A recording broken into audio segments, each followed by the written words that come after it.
श्री कृष्ण गोविंद हरे मुरारी, हे नाथ नारायण वासुदेव। ओम नमो भगवते वासुदेवाय। ओम नमो भगवते वासुदेवाय। ओम नमो भगवते वासुदेवाय।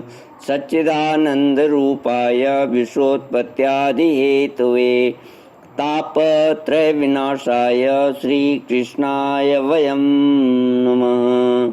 सच्चित आनंद स्वरूप परमात्मा जो सृष्टि की उत्पत्ति, पालन और प्रलय कार्य हैं तथा जीवों के आध्यात्मिक आदि दैविक आदि भौतिक तापों को नष्ट करने वाले हैं, अर्थात उनके मानसिक शारीरिक और भौतिक दुखों को दूर करने वाले हैं, उन श्री कृष्ण भगवान को हम नमस्कार करते हैं। श्री कृष्ण गोविंद हरे मुरारी, ये नाथ नारायण वासुदेव। श्रीमद्भागवत महात्म्य अथ चतुर्थोऽध्यायः। ऋषय ऊचुः साधुसूत चिरं जीव चिरम् एवं प्रसादीनः। श्रीभागवत महात्म्यम् अपूर्वं त्वन्मुखाच्छ्रुतं तत्स्वरूपं प्रमाणं च विधिं च श्रवणे वद। तद्वक्तुर्लक्षणं सूतं सूत श्रोतश्चापि वदाधुना। सूत उवाच श्रीमद्भागवतस्याथ श्रीमद्भगवतः सदा स्वरूपमेकमेवास्ति सच्चिदानन्दलक्षणम्। श्रीमद्भागवत का स्वरूप, प्रमाण, श्रोता, वक्ता के लक्षण, श्रवण विधि और महात्म्य शौनक आदि ऋषियों ने कहा। सूत जी, आपने हम लोगों को बहुत अच्छी बात बताई। आपकी आयु बढ़े, आप चिरजीवी हों और चिरकाल तक हमें इसी प्रकार उपदेश करते रहें। आज हम लोगों ने आपके मुख से श्रीमद् भागवत का अपूर्व महात्म्य सुना। सूत जी, अब इस समय आप हमें यह बतलाइए कि श्रीमद् भागवत का स्वरूप क्या है, उसका प्रमाण, उसकी श्लोक संख्या कितनी है, किस विधि से इसका श्रवण करना चाहिए तथा श्रीमद् भागवत के वक्ता और श्रोता के क्या लक्षण हैं। अभिप्राय यह कि उसके वक्ता और श्रोता कैसे होने चाहिए। सूत जी कहते हैं, ऋषिगण, श्रीमद् भागवत और श्री भगवान का स्वरूप सदा एक ही है और वह है सच्चिदानंदमय। भगवान श्री कृष्ण में जिनकी लगन लगी है, उन भावुक भक्तों के हृदय में जो भगवान के माधुर्य भाव को अभिव्यक्त करने वाला, उनके दिव्य माधुर्य रस का आस्वादन कराने वाला सर्वोत्कृष्ट वचन है, उसे श्रीमद् भागवत कहते हैं। जो वाक्य ज्ञान, विज्ञान, भक्ति एवं इनके अंगभूत साधन चतुष्टय को प्रकाशित करने वाला है तथा जो माया का दर्शन करने में समर्थ है, माया का मर्दन करने में समर्थ है, उसी भी तुम श्रीमद् भागवत समझो। श्रीमद् भागवत अनंत अक्षर स्वरूप है। इसका नियत प्रमाण भला कौन जान सकता है। पूर्व काल में भगवान विष्णु ने ब्रह्मा जी के प्रति 4 श्लोकों में इसका दिग्दर्शन मात्र कराया था। विप्रगण, इस भागवत की अपार गहराई में डुबकी लगाकर इसमें से अपनी अभीष्ट वस्तु को प्राप्त करने में केवल ब्रह्मा विष्णु और शिव आदि ही समर्थ हैं, दूसरे नहीं। परंतु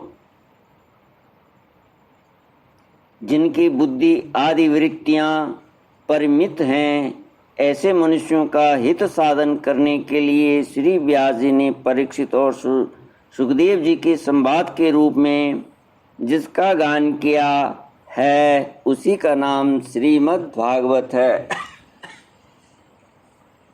उस ग्रंथ की श्लोक संख्या 18,000 है। इस भवसागर में जो प्राणी कली रूपी ग्रह से ग्रस्त हो रहे हैं, उनके लिए वह श्रीमद् भागवत ही सर्वोत्तम सहारा है। अब भगवान श्री कृष्ण की कथा का आश्रय लेने वाले श्रोताओं का वर्णन करते हैं। श्रोता दो प्रकार के माने गए हैं, प्रवर मतलब उत्तम अथवा अवर अधम। प्रवर श्रोताओं के चातक, हंस, शुक और मीन आदि कई भेद हैं।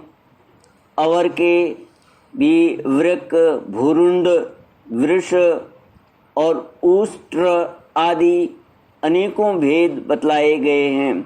चातक कहते हैं पपीहे को, वह जैसे बादल से बरसते हुए जल में ही स्पृहा रखता है, दूसरे जल को छूता ही नहीं है। उसी प्रकार जो श्रोता सब कुछ छोड़कर केवल श्री कृष्ण संबंधी शास्त्रों के श्रवण का व्रत ले लेता है, वह चातक कहा गया है। जैसे हंस दूध के साथ मिलकर एक हुए जल से निर्मल दूध ग्रहण कर लेता है और पानी को छोड़ देता है, उसी प्रकार जो श्रोता अनेकों शास्त्रों का श्रवण करके भी उसमें से सार भाग अलग करके ग्रहण करता है, उसे हंस कहते हैं। जिस प्रकार भली भांति पढ़ाया हुआ तोता अपनी वाणी शिक्षक को पास आने वाले दूसरों लोगों को भी प्रसन्न करता है, उसी प्रकार जो श्रोता कथावाचक व्यास के मुँह से उपदेश सुनकर उसे सुंदर और परिमित वाणी में पुनः सुना देता और व्यास एवं अन्य श्रोताओं को अत्यंत आनंदित करता है, वह शुक कहलाता है। जैसे क्षीर सागर में मछली मौन रहकर अपलक आंखों से देखती हुई सदा दुग्ध पान करती रहती है, उसी प्रकार जो कथा सुनते समय निर्निमेष नयनों से देखता हुआ मुंह से कभी एक शब्द भी नहीं निकालता और निरंतर कथा रस का ही आस्वादन करता रहता है, वह प्रेमी श्रोता मीन कहा गया है। ये प्रवर अर्थात उत्तम श्रोताओं के भेद बतलाए गए हैं। अब अवर यानी अधम श्रोता बताए जाते हैं। वृक कहते हैं भेड़िए को। जैसे भेड़िया वन के भीतर वेणु की मीठी आवाज़ सुनने में लगे हुए मृगों को डराने वाली भयानक गर्जना करता है, वैसे ही जो मूर्ख कथा श्रवण के समय रसिक श्रोताओं को उद्विग्न करता हुआ बीच बीच में जोर जोर से बोल उठता है, वह वृक कहलाता है। हिमालय के शिखर पर एक भूरुंड जाति का पक्षी होता है, वह किसी की शिक्षा पर वाक्य सुनकर तुरंत वैसा ही बोला करता है, किंतु स्वयं उसे लाभ नहीं उठाता। इसी प्रकार वैसा ही बोला करता है, किंतु स्वयं उसे लाभ नहीं उठाता। इसी प्रकार जो उपदेश की बात सुनकर उसे दूसरों को तो सिखाए पर स्वयं आचरण में न लाए, ऐसे श्रोता को भूरुंड कहते हैं। वृक्ष कहते हैं बैल को। उसके सामने मीठे मीठे अंगूर हों या कड़वी खली, दोनों को वह एक सा ही मानकर खाता है। उसी प्रकार जो सुनी हुई सभी बातें ग्रहण करता है पर सार और असार वस्तु का विचार करने में उसकी बुद्धि अंधी असमर्थ होती है, ऐसा श्रोता वृक्ष कहलाता है। जिस प्रकार ऊंट माधुर्य गुण से युक्त आम को भी छोड़कर केवल नीम की ही पत्ती चबाता है, उसी प्रकार जो भगवान की मधुर कथा को छोड़कर इसके विपरीत संसारी बातों में रमता रहता है उसे ऊंट कहते हैं। ये कुछ थोड़े से भेद यहाँ बताए गए हैं। इनके अतिरिक्त भी प्रवर अवर दोनों प्रकार के श्रोताओं के भ्रमर और गदहा आदि बहुत से भेद हैं। इन सब भेदों को उन श्रोताओं के स्वाभाविक आचार व्यवहारों से परखना चाहिए जो वक्ता के सामने उन्हें विधिवत प्रणाम करके बैठे और अन्य संसारी बातों को छोड़कर केवल श्री भगवान की लीला कथाओं को ही सुनने की इच्छा रखे, समझने में अत्यंत कुशल हो, नम्र हो, हाथ जोड़े रहे, शिष्य भाव से उपदेश ग्रहण करे और भीतर श्रद्धा तथा विश्वास रखे।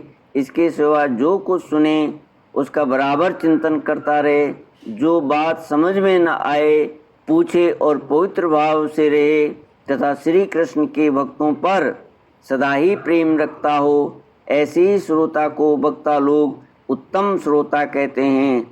अब वक्ता के लक्षण बतलाते हैं। जिसका मन सदा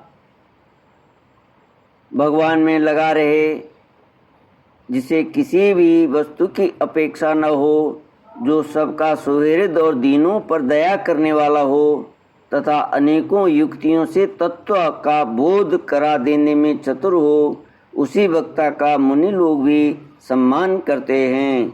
विप्रगण, अब मैं भारतवर्ष की भूमि पर श्रीमद् भागवत कथा का सेवन करने के लिए जो आवश्यक विधि है उसे बतलाता हूँ, आप सुने। इस विधि के पालन से श्रोता की सुख परंपरा का विस्तार होता है। श्रीमद् भागवत का सेवन 4 प्रकार का है, सात्विक, राजस, तामस और निर्गुण। जिसमें यज्ञ की भांति तैयारी की गई हो, बहुत सी पूजा सामग्रियों के कारण जो अत्यंत शोभा संपन्न दिखाई दे रहा हो और बड़े ही परिश्रम से बहुत उतावली के साथ 7 दिनों में ही जिसकी समाप्ति की जाए, वह प्रसन्नतापूर्वक किया हुआ श्रीमद् भागवत का सेवन राजस है। 1 या 2 महीने में धीरे धीरे कथा के रस का आस्वादन करते हुए बिना परिश्रम के जो श्रवण होता है, वह पूर्ण आनंद को बढ़ाने वाला सात्विक सेवन कहलाता है। तामस सेवन वह है जो कभी भूल से छोड़ दिया जाए और याद आने पर फिर आरंभ कर दिया जाए। इस प्रकार 1 वर्ष तक आलस्य और अश्रद्धा के साथ चलाया जाए, वह तामस सेवन भी न करने की अपेक्षा अच्छा और सुख ही देने वाला है। जब वर्ष, महीना और दिनों के नियम का आग्रह छोड़कर सदा ही प्रेम और भक्ति के साथ श्रवण किया जाए, तब वह सेवन निर्गुण माना गया है। श्री कृष्ण गोविंद हरि मुरारी, हे नाथ नारायण वासुदेव। ओम पूर्णमद पूर्णमिदं पूर्णात् पूर्णमुदच्यते पूर्णस्य पूर्णमादाय पूर्णमेवावशिष्यते। ओम शांति शांति शांति। ओम द्यो शांति, अंतरिक्षम शांति, पृथ्वी शांति, आप शांति, औषधे शांति, वनस्पते शांति, विश्वे देव शांति, ब्रह्म शांति, सर्वं शांति शांतिरेव शांति समं शांतिरेधि। हरि ओम श्री गुरुभ्यो नमः। हरि ओम। श्री कृष्ण गो